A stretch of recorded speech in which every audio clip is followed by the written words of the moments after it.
Navi Mumbai network.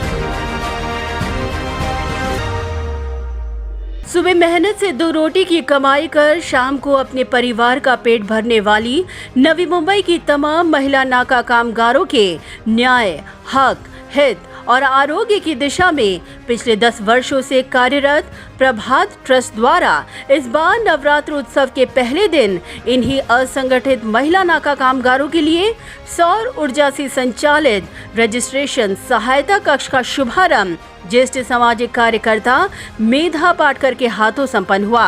साथ ही मेधा पाटकर के हाथों महिला नाका कामगारों को ई-श्रम, UAN कार्ड, टीकाकरण प्रमाण पत्र, आरोग्य पहचान पत्र का वितरण भी किया गया, जहां उनके साथ मुख्य तौर पर प्रभात ट्रस्ट नवी मुंबई के अध्यक्ष और मशहूर आई स्पेशलिस्ट डॉक्टर प्रशांत थोरात एवं अन्य मान्यवर मौजूद रहे।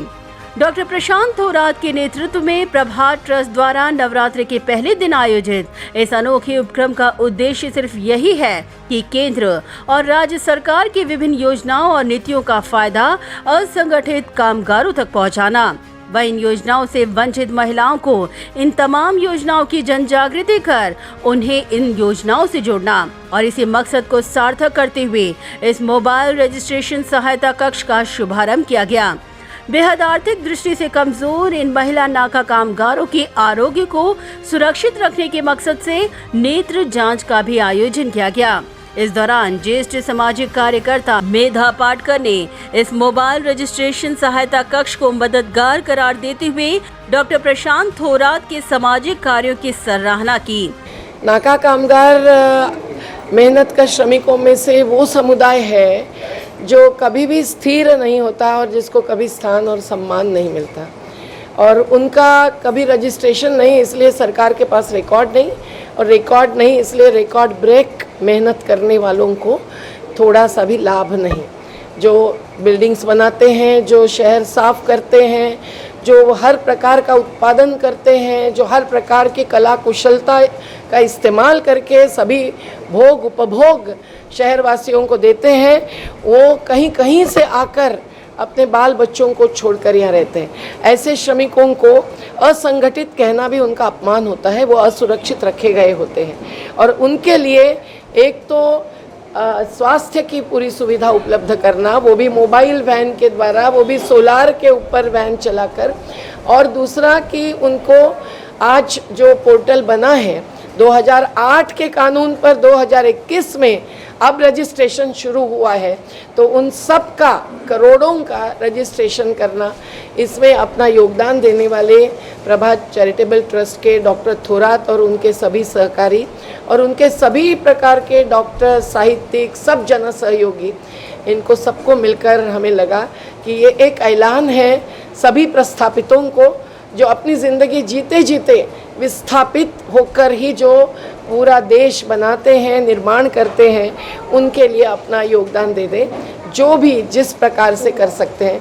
इसीलिए winners trust, pharma association, doctors association, साहित्य परिषद, सब कोई इनके साथ जुड़कर जो कर रहे हैं, उनका हम जोरदार अभिनंदन करते हैं। वहीं डॉक्टर प्रशांत थोरात ने कहा कि सरकार की विभिन्न योजनाओं का लाभ हर महिला नाका कामगारों को उपलब्ध हो सके, इसीलिए हर दिन सुबह 8 से 10 बजे तक इस मोबाइल रजिस्ट्रेशन सहायता कक्ष के माध्यम से जनजागृती फैलाने का काम किया जाएगा। प्रभात ट्रस्ट नाका कामगारांसाठी गेल्या 10 वर्षापासून कार्यरत संस्था आहे।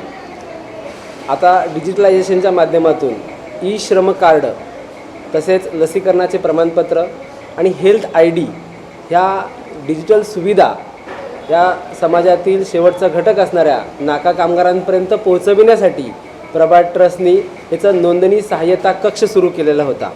या कक्षाचा शुभारंभ ज्येष्ठ सामाजिक कार्यकर्त्या मेधाताई पाटकर यांच्या प्रमुख उपस्थितीमध्ये आज संपन्न झालेला आहे। या माध्यमातून नाका कामगारांपैकी कोणीही ई कार्ड असेल, लसीकरणाचे प्रमाणपत्र असेल किंवा हेल्थ आय डी असेल यापासून वंचित राहणार नाही यासाठी प्रभात ट्रस्ट रोज सकाळी नवी मुंबईतील नाक्यांमध्ये 8 ते 10 या वेळेत जनजागृती करून त्यांच्या नोंदणीसाठी मदत करणार आहे. आपणही सर्वांनी या कामाशी जोडावं अशी मी आपणाला विनंती करतो.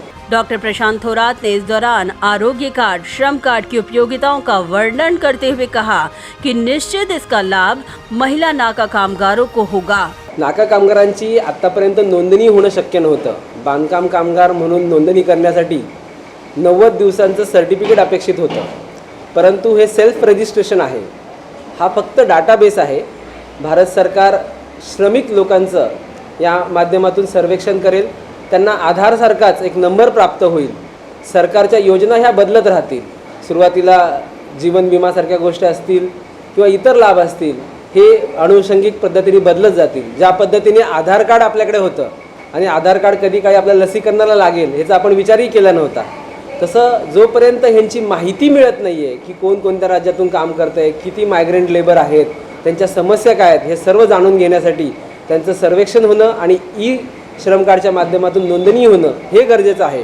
त्याचबरोबर health I D J launch झालेलं आहे याच्यामधून डिजिटल पद्धतीने मेडिकल रेकॉर्ड उपलब्ध होणार आहेत.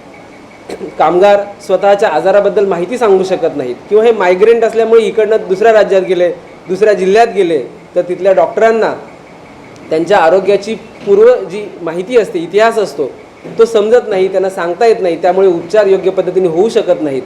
ही निकड लक्षात घेऊन आता भारत सरकारच्या माध्यमातून हा हेल्थ आय डी दिला जातोय. हा आय डी पण जर कामगारांना मिळाला तर त्यांच्या आरोग्यादृष्टीने पण खूप मोठं काम. Bureau report Navi Mumbai network. Do you aspire to upgrade your living? With Arihant Advika, Sector 9, Vashi. Upgrade to iconic residential tower